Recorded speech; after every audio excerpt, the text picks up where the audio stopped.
is the idea itself.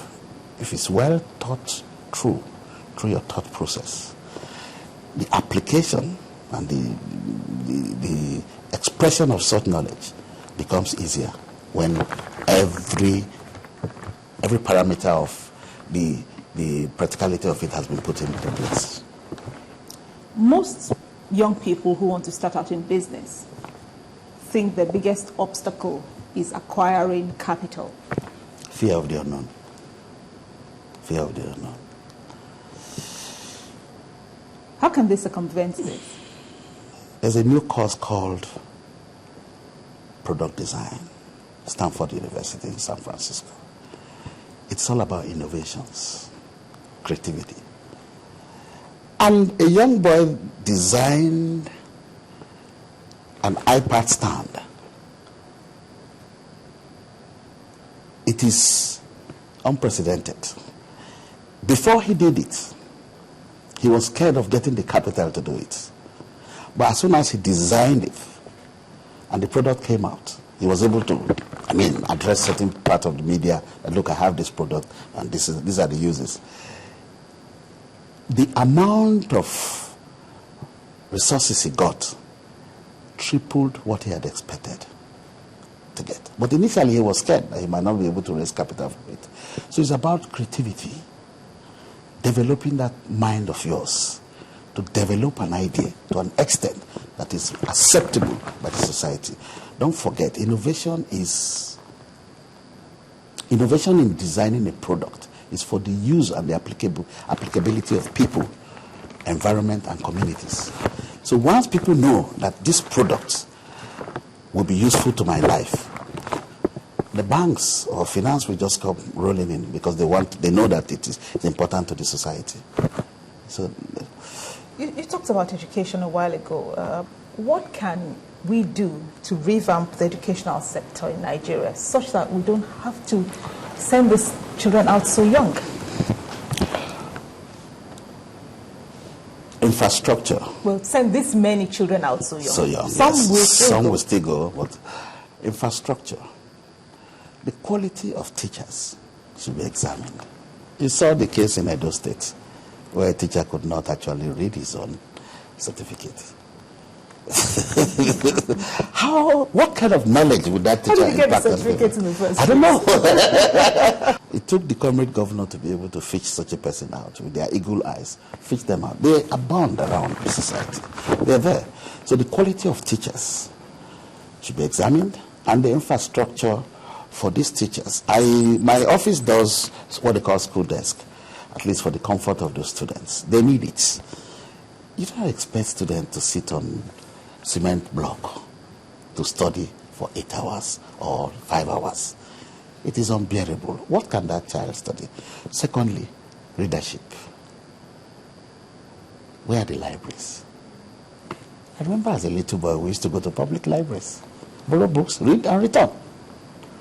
I want you to mention any library. I haven't seen any lately. So these are all the areas. They come under infrastructural development of our educational sector. And I think recently as I came in, I saw the Honorable Minister, going around inspecting projects. Which of the ministers is that? The present one, Education Minister, yes, Wike, was expecting some projects, and I was quite impressed that looking at the development I saw, I said, okay, fine, at least we are moving towards the right direction. If this thing continues, if it becomes a consistency in a system whereby there's development in the educational sector, people will study. The quality of product, the quality of education being given out there should also improve.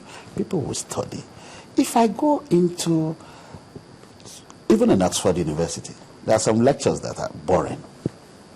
But there are some lecturers, when they walk in, the oratory, the contest, the content of the contest at which they are giving you, you obviously get excited about it. You are stimulated. You want to think. You want to research on it. Of course, Oxford is a research-based institution, and it will encourage you to read more. So those areas should be looked into by the regulators of our education system. And I think more students will study here. I was very impressed. I interacted with a lady in Nigeria, and she schooled in one of these local universities. I asked her, I said, are you a product of Harvard? She said, no. I'm Buzali University in Edo State. I was quite impressed. She's one of these writers in this day, Konye, you know. I was very impressed, you know. But she schooled locally. You schooled locally? Yes. I schooled locally. But all of a sudden, all of us dare not even send our children to the local schools. Local school, I understand, I appreciate. And honestly speaking, I think with the consistency of, I mean, when a government pays attention to a particular sector consistently, it gets to improve.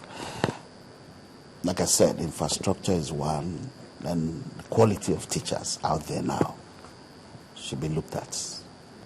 We'll take a break now. When we return, we'll be having another 15 minutes of discussion with Mr. Tony Ezekiel. Please stay with us.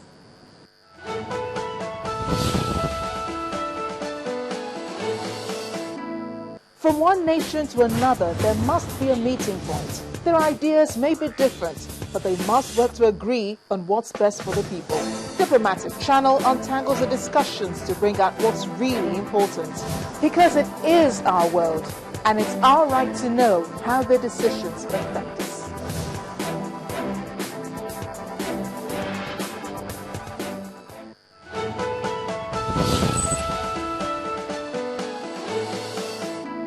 Welcome back. What are the biggest challenges facing businesses such as yours? It differs from time to time. Right now, power is improving.